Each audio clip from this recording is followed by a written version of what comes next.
স্বাস্থ্য সমৃদ্ধি চ্যানেলের সমস্ত যোগ পিপাসু দর্শকদের জন্য যারা যোগ এবং প্রাণায়াম সঠিকভাবে শিখতে চান, বহু দর্শকের অনুরোধে আগামী 5ই এপ্রিল 2026 রবিবার সকাল 6টা থেকে শুরু হচ্ছে শ্বাস থেকে চেতনার যাত্রা। আপনি কি প্রস্তুত? প্রতি সপ্তাহে সকাল 6টায় আপনারা পাবেন প্রাণায়াম কি, কিভাবে করতে হয় এই ব্যাপারে শাস্ত্রীয় মত এবং সম্পূর্ণ জ্ঞান। সমস্ত প্রাণায়াম সম্বন্ধে কোর্সটা কিন্তু 90 সপ্তাহের এবং সবচেয়ে মজার এবং আকর্ষণীয় ব্যাপার সেটা হচ্ছে সম্পূর্ণ বিনামূল্যে আমার দর্শকদের জন্য। আশা করব সমস্ত দর্শক চ্যানেলটিকে সাবস্ক্রাইব করে চ্যানেলের সঙ্গে থাকবেন। এই সুযোগ হাতছাড়া করবেন না। যোগকে চিনুন, যোগকে জানুন, প্রাণী সমস্ত শক্তির মূল উৎস। আবার বলি, সম্পূর্ণ বিনামূল্যে সবার জন্যে অ্যাক্সেস থাকবে।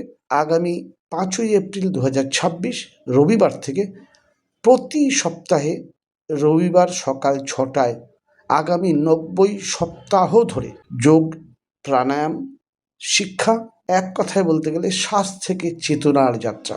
আজ আমরা কথা বলবো এক বিস্ময়কর প্রাণায়াম নিয়ে, যার নাম প্লাবনী প্রাণায়াম। যে প্রাণায়াম শরীরকে হালকা করে, পেটকে করে ভরাট এবং আয়ুর্বেদের ভাষায় যাকে বলা হয় শরীরকে ভেতর থেকে ভাসিয়ে তোলা।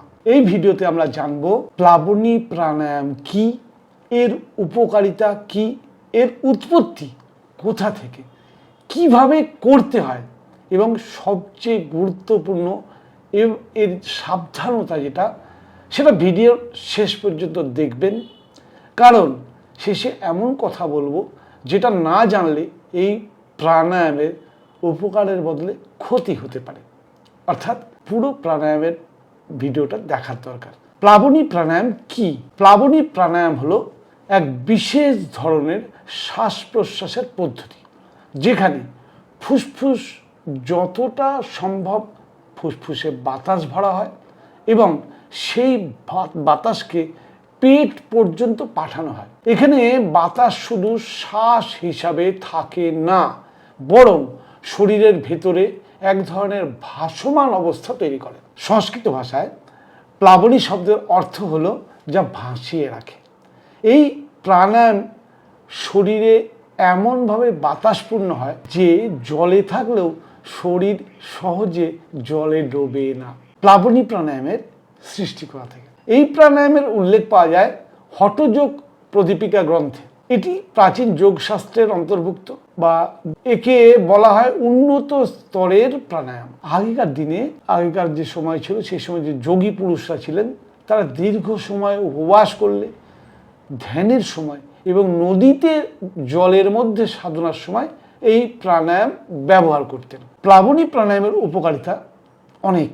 দেখুন, আবার বলছি, শেষে গিয়ে শুনে তারপরে প্রাণায়াম করবেন, তার আগে করবেন না। যাদের হজমের সমস্যা, যাদের দীর্ঘ উপবাস করার ইচ্ছা আছে, যাদের ফুসফুসের শক্তি কমে গেছে, বা যাদের মন চঞ্চল, তাদের জন্য এই প্রাণায়াম কিন্তু মারাত্মক উপকারী। কিভাবে করবেন সেটা আমি বলবো।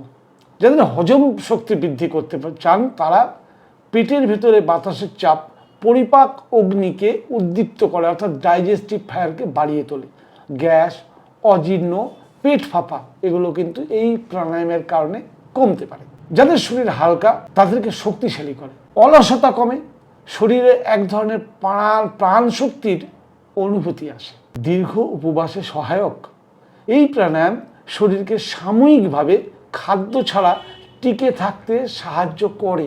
তাই যোগীরা এটি ব্যবহার করতেন এমন পরিস্থিতিতে যখন খিদে পেয়েছে অথচ খাবার নেই। সেই পরিস্থিতিতে এই প্রাণায়াম শিক্ষা থাকলে প্রচুর কার্যকারী। কিন্তু এই প্রাণায়াম বা প্লাবনী প্রাণায়াম ফুসফুসের ক্ষমতা বাড়াতে মারাত্মকভাবে সাহায্য করে। ফুসফুসের প্রসারণ বৃদ্ধি ক্ষমতা বাড়ায়, ফলে শ্বাস গভীর হয়, অক্সিজেন গ্রহণ ক্ষমতা শরীরে বহুগুণ পরিমাণ বেড়ে যায়। মানসিক স্থিরতা আনে, উদ্বেগ, অস্থিরতা, মানসিক ক্লান্তি কমাতে কিন্তু প্লাবনী প্রাণায়াম সিদ্ধহস্ত। এবার জেনে নিই প্লাবনী প্রাণায়ামের করার পদ্ধতিটা কি। প্রথমে প্রস্তুতি। খালি পেটে করবেন, শান্ত জায়গায় বসে পদ্মাসন অথবা সুখাসন অথবা বজ্রাসনে বসেও করতে পারেন। মেরুদণ্ড সোজা রেখে প্রাণায়াম মানে মেরুদণ্ড সোজা। কিভাবে করবেন?